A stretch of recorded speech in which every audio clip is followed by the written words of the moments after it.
হারুত এবং মারুতের ঘটনা। হারুত ও মারুত দুই ফেরেশতার নাম আমরা সবাই জানি। ফোরাত নদীর তীরে ধ্বংস হয়ে যাওয়া তৎকালীন সময়ের উন্নত এক শহরের নাম বাবেল, যার অবস্থান প্রাচীন মেসোপটেমিয়া অর্থাৎ ইরাকের মধ্যে। কথিত আছে নবী সুলাইমান আলাইহিস সালামের সময়ে এই দুই ফেরেশতা এই বাবেল শহরে অবতীর্ণ হয়েছিলেন। এই কাহিনী বর্ণিত হয়েছে সূরা বাকারার 102 নং আয়াতের ব্যাখ্যাকে কেন্দ্র করে। পবিত্র কোরআনের ভাষ্যমতে তারা এই শাস্ত্রের অনুসরণ করল, যা সুলাইমানের রাজত্বকালে শয়তানরা আবৃত্তি করত। সুলাইমান আলাইহিস সালাম কুফরি করেননি, শয়তানরাই কুফরি করেছিল। যখন মানুষজন দুনিয়াতে আল্লাহ তাআলার সাথে নফরমানি এবং কুফরিতে লিপ্ত হয়ে গিয়েছিল, তখন ফেরেশতাগণ আল্লাহ তাআলাকে বলেছিলেন, হে আল্লাহ, তুমি তো মানুষ সৃষ্টি করেছ তোমার ইবাদত এবং অনুগত্য করার জন্য, কিন্তু তারা কুফরি করছে, মানুষ হত্যা করছে, অন্যের সম্পদ অবৈধভাবে ভক্ষণ করছে। আল্লাহ তাআলা বলেন, তারা আমার আযাব দেখেনি, তোমরা যদি তাদের জায়গায় থাকতে তাহলে তোমরাও একই কাজ করতে। তারা বললেন, না, এটা অসম্ভব, তাদের দ্বারা এমন অপরাধ সংঘটিত হতেই পারে না।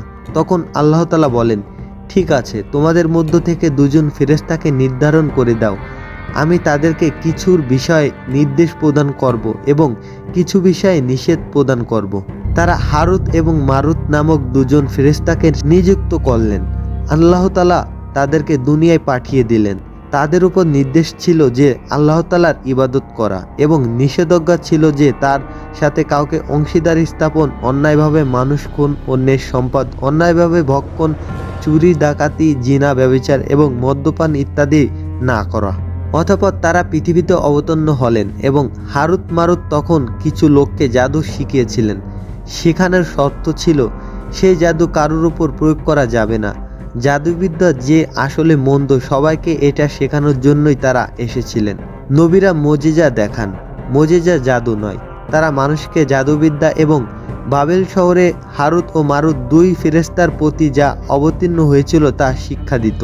তবে তারা সংবিদ্ধতা সতর্কীকরণ হিসেবে এটাও বলে দিতেন যে আমরা পরীক্ষার জন্য, কাজেই তুমি কাফের হইও না। কিন্তু লোকজন সেসব শিক্ষা গ্রহণ করে অসৎ কাজে ব্যবহার করতে শুরু করলো। অতঃপর তারা তাদের কাছ থেকে এমন জাদু শিখত যা দ্বারা স্বামী স্ত্রীর মাঝে বিচ্ছেদ ঘটত। তারা আল্লাহর আদেশ ছাড়া তা দ্বারা কারো অনিষ্ট করতে পারত না।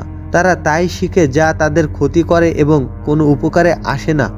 ইমাম তাবেরি রাদিয়াল্লাহু আনহু ও ইবনে জারির রাদিয়াল্লাহু আনহু এর মতে কোরআনের আয়াতে উল্লেখিত শব্দ মালাকাইনে বা মালিকাইনে, এখানে দুটি গঠন রীতি চালু রয়েছে।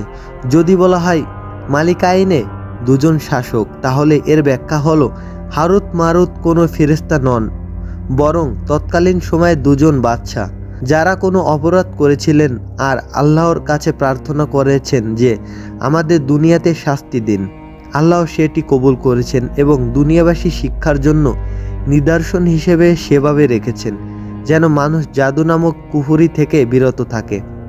আর যদি মালাকাইনে অর্থাৎ দুজন ফেরেশতা বলা হয়, তাহলে এর ব্যাখ্যা হলো মন আল্লাহ তাআলা নিজ সৃষ্টি ফেরেশতাদ্বয়কে ইচ্ছা করেই এভাবে রেখেছেন যেন তারা মানুষকে জাদুর বিষয়ে সঠিক তথ্য দিতে পারেন। এটি তাদের কোনো শাস্তির কারণ নয়, বরং ফেরেশতারা কোনো অপরাধ করতে পারেন না, তাদের সে যোগ্যতা দিয়ে সৃষ্টি করা হয়নি।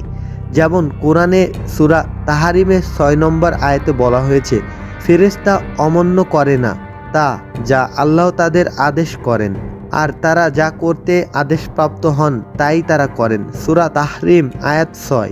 ইমাম ইবনে কাসির রাদিয়াল্লাহু আনহু তার রচিত তাফসিরে ইবনে কাসিরের সূরা বাকারার 102 নং আয়াতের ব্যাখ্যায় উপরের কাহিনী উল্লেখ করে বলেছেন, এগুলো ইহুদিদের মনগড়া কল্প কাহিনী, কিচ্ছা কাহিনী।